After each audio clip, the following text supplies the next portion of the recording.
बहू रीना बाहर से घर के अंदर आती है। दरवाजे से कदम रखते ही उसकी नजर अपनी सास पर पड़ती है जो सोफे पर बैठी होती है। रीना को देखते ही सास उठती है। आ गई रीना, मिल आई अपनी सहेली से। रीना हल्की सी उदासी के साथ कहती है, हाँ माँ जी, मिल तो आई। सास हैरानी से पूछती है, तो उदास क्यों हो रही है बेटा? रीना धीरे से कहती है, माँ जी, उदास इसलिए हूँ क्योंकि मुझे एक बात समझ में नहीं आ रही। सास पूछती है, क्या देखा ऐसा? रीना कहती है, माँ जी, वहाँ मैंने एक अजीब बात देखी।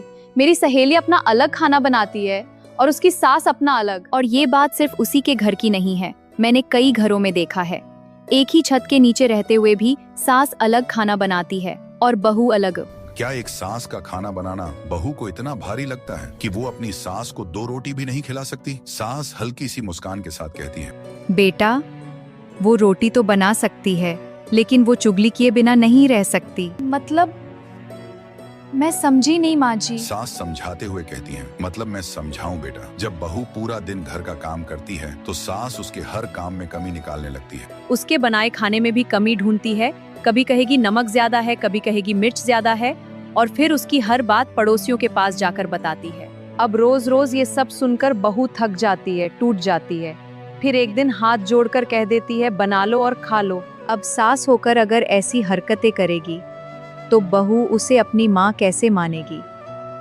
कभी नहीं मानेगी, क्योंकि बहू भी सास को तभी माँ मानती है जब सास उसे बेटी समझकर प्यार करे। हर चीज के 2 पहलू होते हैं।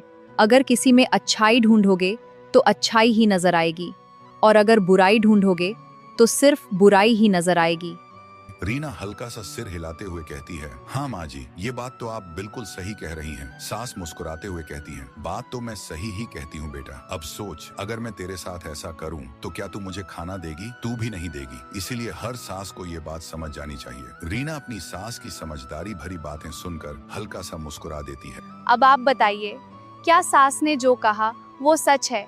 अपनी राय हमें कमेंट में जरूर बताइए। रोज ऐसी ही दिल को छू लेने वाली कहानियां देखने के लिए हमें फॉलो करें और प्रेम से बोलिए, राधे राधे।